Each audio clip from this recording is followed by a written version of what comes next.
Jeremy Greer. And I'm Gary Butterfield. And this is Days of Future Cast. And I'm sick, so I'm a little off. Yep. My voice is a little weird. I'm going to be snarfling into the mic. I'm going to try to remove all that stuff. Apologies in advance. Also, apologies if you're listening that's on the Patreon feed. You get to hear me say that 4 times within the course of 2 hours. How are you, Gary? I'm good. Okay.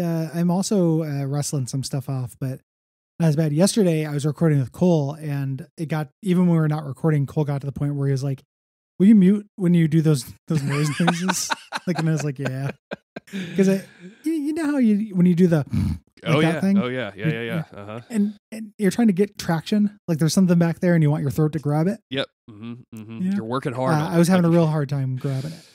You want your muscles. You got to exercise those muscles to get all that stuff out of your sinus tubes and just into a place where you could. Oh God, this is so disgusting. Let's move on. This it's is really gross. It's super gross. The human body. I'm going to be trying to edit all of my noises out, so only Gary will have to hear them, which is good. Play some of the little jingle. We're back with some AVX. We have a series of 4 issues we're going to do in this session that makes me think that I'm losing my goddamn mind because Hope bounces all over the place. Nothing makes sense about where Hope is, and then there's some other stuff happens. So bear with us. We're going to try to do these in the best order we can. We're based on the guides that we have available to us. Yeah, and it's going to be so. To preview it, in this episode, Hope is with the Avengers. In the next episode, Hope gets taken by the Scarlet Witch. But I think that she just hands him over. That's the piece that we're missing. Yes. Yeah. Is Scarlet Witch handing over Hope. This is also one of those great moments in Covers lying when Spider-Man is flying through the air and Hope is firing 2 guns at once. Yeah. In this issue that features Scrying Pool.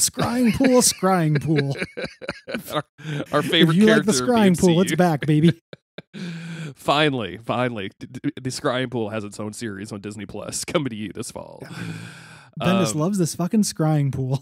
I will say that this is New Avengers 27. Mm-hmm. There's a lot of 27s and 28s in this series, so I get them confused.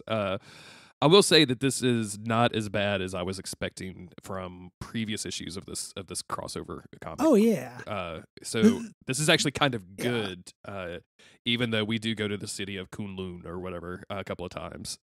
This is still okay. This is the best of the Kunlun stuff. The biggest criticism I have with it is nothing happens. Yeah. Mm-hmm. In it, it's over before you know it, and it's just people talking. But it's the best issue with that. And I also think this is the best Mike Diodato art we're getting from this guy. This guy has not been great a couple times in the past. I think he's generally doing pretty good in this issue. There's a couple of frames. So there's a couple of panels, and we'll get to them where when the Phoenix and the Dragon are fighting, I was like,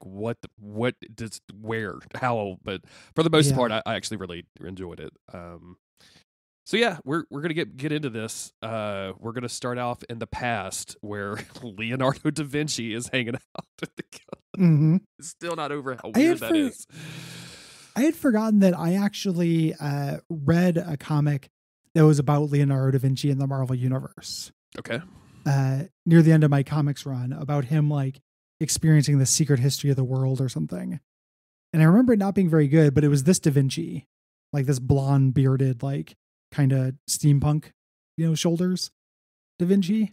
So this is the Marvel Da Vinci, but I don't remember anything about that comic. Did he get drunk a lot? Because that feels like a Warren Ellis vehicle if I've ever heard of one, of Leonardo da Vinci being angry and drunk throughout history in the Marvel Universe. I think that he may have gotten drunk, but it definitely wasn't Warren Ellis. Okay. I want to say it was a Jonathan Hickman or a Matt Fraction comic. Oh, okay. Well, I do not remember which one. Interest peaked. Even though we'll never there's so much stuff to read. I'm never going to go to the Leonardo da Vinci section of the Marvel Unlimited. I love Marvel, but mostly for the Da Vinci content.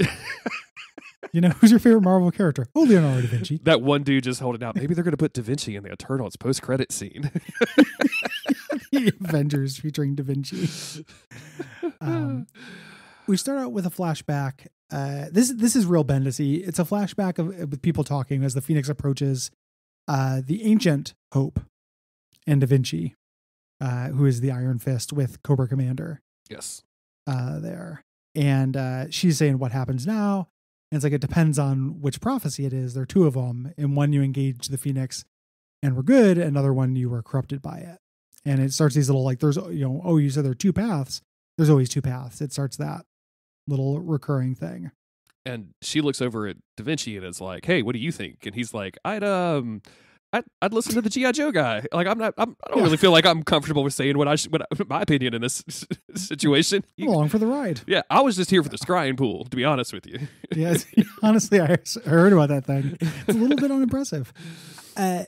She then summons a dragon from her hands, and we get too many pages of a gigantic glowing phoenix and dragon fighting. Yes.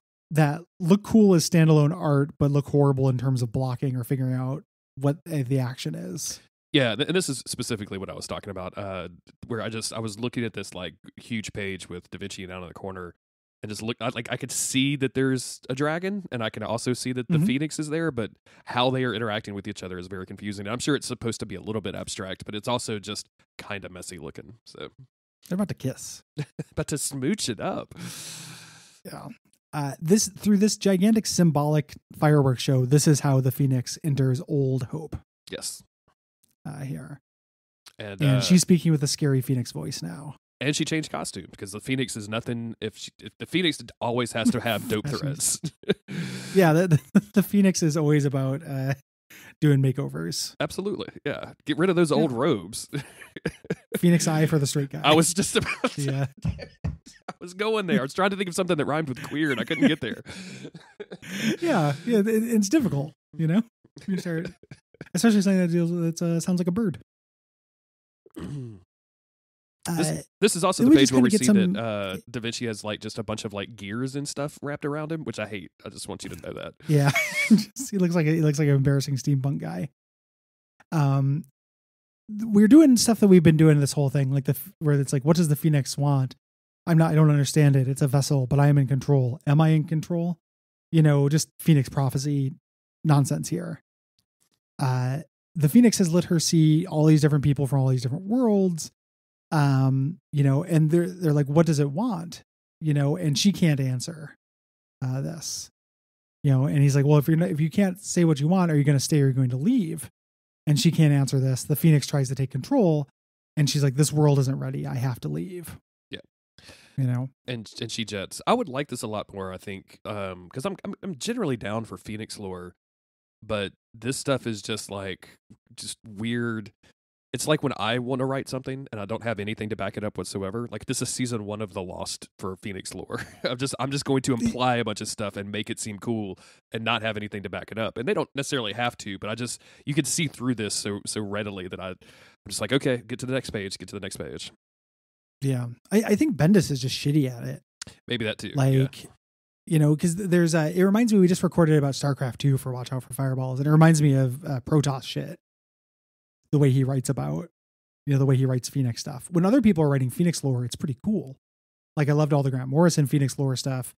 I like what's happening in the main series, but here it just feels like wasting time. Like, exactly. This is real wheel spinning.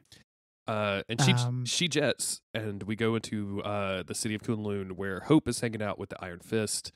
And Iron Fist is kind of relaying this entire story to her, and saying like, this is all we know. This is it. This is the end of the book that I was given. Yep. I find it really funny that she calls him Mr. Rand, even though that seems really wildly out of character for her. Like, I don't know. Hope up to this point hasn't really been like a polite young lady or anything. Like, I just, she didn't call Cyclops Mr. Summers at any point. So like, this dude gets Mr. Rand is very funny to me. It's like that happens, and then we switch into like light comedy mode. Yeah.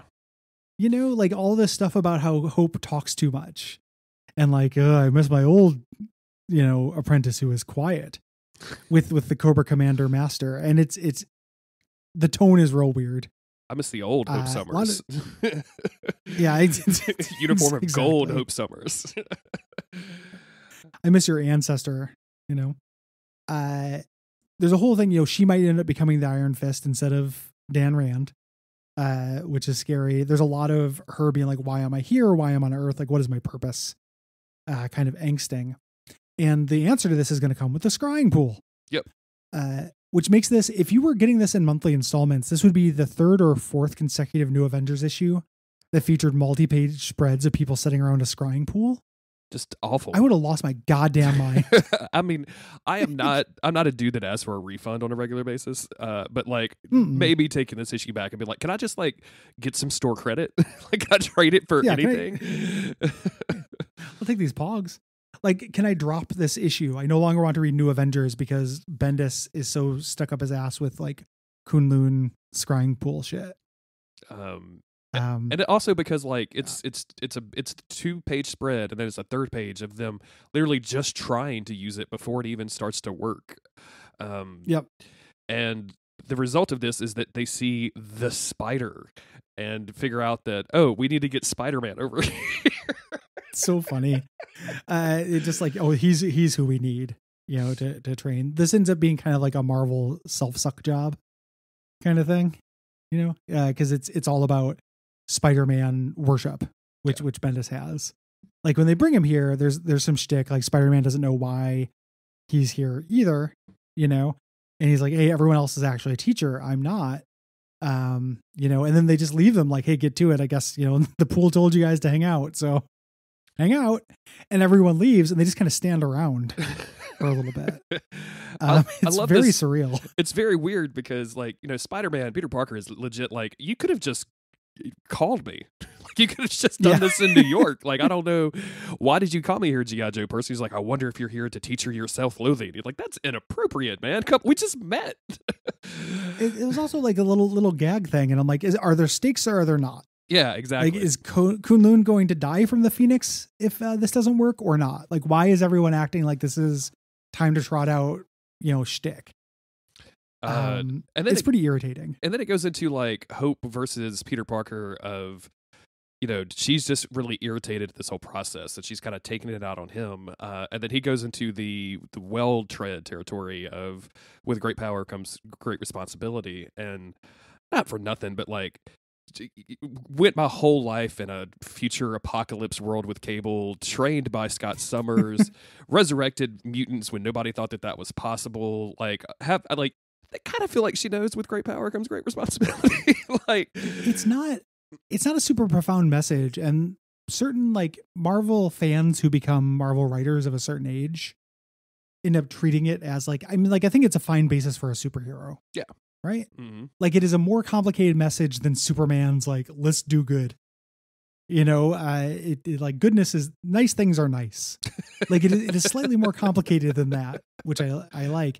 But the idea that this is going to be the key, her hearing these words is going to be the key of what makes her into a good Phoenix as opposed to a bad Phoenix, which I think is what this is implying. Yeah. Definitely seems like it's that is a bummer to me. I feel like you're right that this is like, you know, Bendis is very obviously very obsessed with Spider-Man, and writes Spider-Man really, really well. Like I think that you can't really take that away from him. But the idea that this like is like a one good phrase for everything, like, you know, the guy at Best Buy is, you know, I'm buying a TV and he's like, don't worry, with great power comes great responsibility. That's why you need this protection plan. I'm like, I don't think that those apply, but okay. I mean, thanks. The power of 4Ks.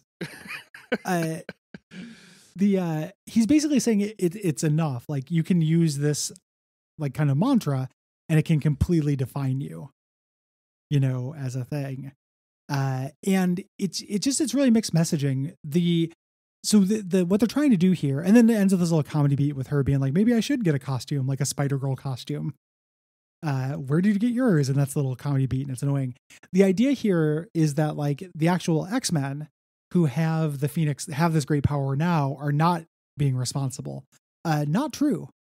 There is a, like, I understand that they're going to break bad and need to be stopped. One of the things I like about the next comic we're going to read, the actual next mainline one, is you get Black Panther being like, they're not doing anything. Yeah, absolutely. Like they're actually helping things a lot. Like, why are you going to kill them? And Beast says it too. And I'm like, that's a good point. Yeah. You know, they're not acting irresponsibly. You know, they have this great power. They're not being shitty. Like this is almost like, I have a feeling we're going to come away from this crossover and the meaning of it is going to be real centrism-y. Mm-hmm. Like if you have this great power, the best thing to do with it is do nothing with it because incrementalism will save us. And that is a huge bummer. Absolutely. Yeah. Like but just by, and we'll probably talk about this more in the next episode, but just by like default, Captain America saying that the Phoenix Five are bad for doing the things that they're doing implies that he thinks that everything else is going great. Like, yeah, and it's exactly. not, bro. It's not. And when you have to think this is 2012 comic, right? Like 2011, 2012, right in the middle of the Obama administration. Like this was a time where electoral politics and incrementalism had a lot more hope behind it, even though Obama had basically did nothing good for his first term, you know, and kind of hung out. He vibed for the next 4 years, but the, you know, it comes from a place, like a time and place that feels more alien than like comics we read from the 80s. Yes, absolutely. You know, and just to get back to this issue, like you mentioned it, but like the ending with the comedy beat just really drives home how just fucking weird this comic book is in tone, just wildly swinging back and forth from this is super serious and, you know, you could destroy the world if you don't choose correctly to, you know, can I get a Spider-Girl costume, is just like, where are you at? What are the stakes? Like you said earlier, like where what are we doing here with all of this? So Bendis is struggling with it more than the other writers. Yeah. Like other people are doing a pretty good job balancing that. Some of the Wolverine and the X-Men stuff is a little too, like, that's a goofy comic and it sits weirdly in this crossover as well, I think, the Jason Aaron stuff. But the mainline Avengers versus X-Men thing comic is handling it pretty well. Yeah. And when we get to, we're going to get to a Red Hulk highlight, Udalali, and I think that handles the tone pretty well as well, even though, you know, it's a Red Hulk highlight comic. I think it handles the tone pretty well. Can't wait to get into Red Hulk's head. It's so exciting. I want to know what makes him tick. I gotta find out what's going on in that red skull. Well, the broken birds, I can fix them. Do you think Red Hulk would take exception if you called him a red skull? Like, no, that's not me. That's another guy. Don't you can't. Hulk skeleton is white, like Hulk. Oh God. Oh no, Hulk. No. We are all white on the inside. Hulk, no. Hulk, no. What are you doing? T'Challa just leaves. Thank you, everybody, for listening. We'll be back in a couple of days with Avengers vs. X-Men 6. In the meantime, if you want to get ahead on these episodes, you can go to patreon.com/Duckfeed.tv, donate some money every month, get access to the Slack channel, get all kinds of cool stuff, exclusive podcast, just tons of shit. I mean, it's crazy how much stuff Gary and Cole put out nowadays. So go do that. And if you can't do that, leave us some reviews. And if you can't do that, tell your friends. And if you can't do that, then just download all of the episodes over and over and over and over again till you run out of internet. If you can't do that, make some friends. Well, I'm not going to ask. Join a meetup. Yeah. Go to a Days of Future Cast meetup. That won't be weird. Yeah. There might be one other person in your city. Statistically, there's probably a couple, but it'll be hard to meet. Yeah, I can look at the stats real quick and figure out like what state is the most popular, just in case you guys want to try to get together, because I doubt it's Louisiana. So, but thanks for listening. Anyway, we'll be back soon.